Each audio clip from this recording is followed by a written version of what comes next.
अस्सलाम वालेकुम।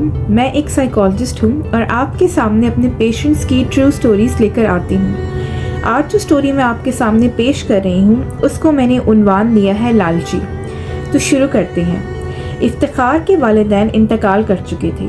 वो अपनी बीवी महविश और बेटे साद के साथ रहता था। इफ्तिखार की एक बहन थी जो कि शादीशुदा थी और अक्सर ही भाई से मिलने आती रहती थी।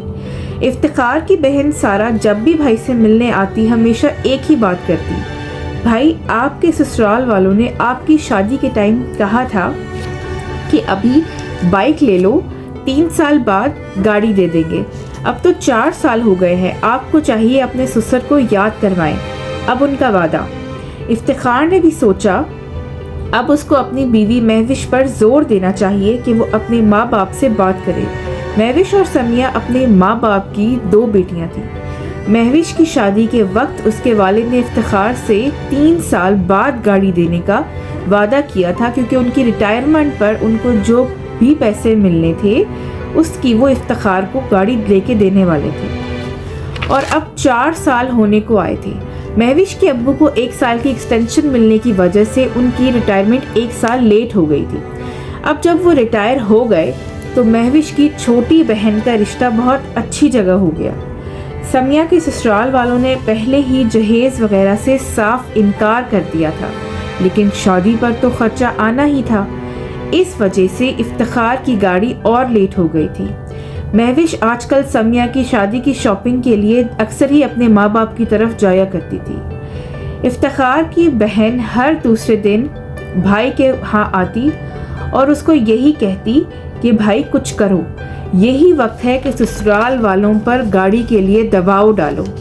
अब रोज़ महविश और इफ्तिखार के झगड़े होने लगे, क्योंकि इफ्तिखार महविश को हर रोज़ यही कहता कि समिया की शादी के लिए तुम्हारे माँ बाप के पास पैसे हैं तो मेरी गाड़ी के लिए क्यों नहीं है? उनको उनका वादा याद करवाओ। ये मेरी शराफत है कि मैंने 4 साल से कुछ नहीं कहा। एक रात इफ्तिखार ने महविश को घर से निकाल दिया और कहा मेरा बेटा मेरे पास रहेगा और अब तुम तभी मुझे अपनी शक्ल दिखाना जब गाड़ी का बंदोबस्त हो जाए। अगले दिन इफ्तिखार की बहन जब उससे मिलने आई तो सारी सिचुएशन देखकर बहुत खुश हो गई और भाई को कहा कि तुमने बिल्कुल ठीक किया है। तुमने और अम्मा ने भी तो मेरी शादी में मुझे ये सब दिया था, इसीलिए आज मेरा शौहर और ससुराल मेरी इतनी इज्जत करते हैं और तारीफ़ें करते हैं। इसीलिए आज मैं इतनी खुश हूँ अपने घर में, क्योंकि आपने मुझे इतना अच्छा जहेज दिया था। उधर महविश और उसके वालिदैन बहुत ही परेशान थे। अगर एक बेटी को बसाते तो दूसरी बेटी का घर उजड़ जाता।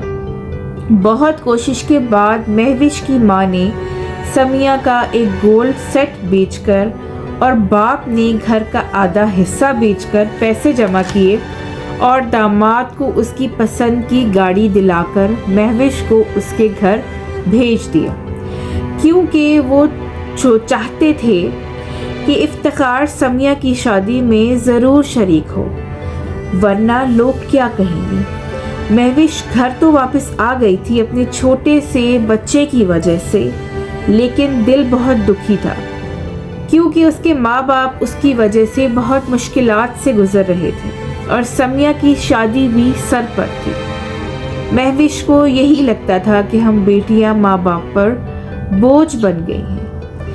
दूसरी तरफ इफ्तिखार तो अपनी पसंद की गाड़ी पाकर खुशी से फूले नहीं समा रहा था। महविश ने इफ्तिखार को कहा कि मेरे माँ बाप बहुत मुसीबत में हैं, प्लीज़ उनको फ़ोन करके शुक्रिया ही अदा कर दो।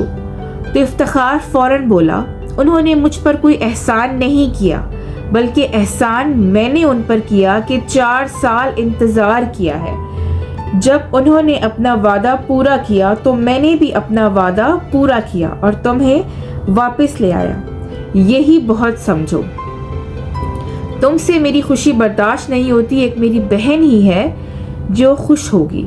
ये कहते ही अपनी बहन को फ़ोन मिलाने लगा, लेकिन जब उसकी नज़र उठती है दरवाजे की तरफ तो क्या देखता है कि उसकी बहन बहुत बुरी परेशान हालत में दरवाजे पर ही खड़ी है।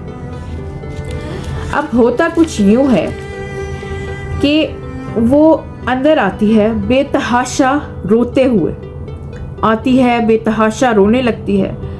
भाई वजह पूछता है तो वजह ये सामने आती है कि उसके शौहर ने दूसरी शादी कर ली है और दूसरी शादी करने के बाद वो उसको छोड़कर अमेरिका जा चुका है, ये कहते हुए कि तुम्हारे माँ बाप ने मुझे जहेज में दिया ही क्या था। अब मुझे इस लड़की से शादी करके ग्रीन कार्ड मिल रहा है, इसलिए मैं अमेरिका जा रहा हूँ तुम्हें छोड़कर। वो बेइंतहा रोते हुए भाभी और भाई को ये सब बता रही थी। उसकी इतनी महंगी और अच्छी चीज़ें भी उसके कुछ काम ना आ सकी थी। वो अपनी भाभी से माफ़ी मांगने लगी क्योंकि उसकी वजह से ही वो और उसके माँ बाप इतनी मुश्किलात से गुजरे थे। इसीलिए कहा जाता है कि जहेज एक लानत है। मैं आपके सामने ये स्टोरी रखती हूँ। काइंडली कमेंट्स पे मुझे ज़रूर बताइएगा कि आपका इस बारे में क्या ख्याल है। बहुत शुक्रिया। अल्लाह हाफ़िज़।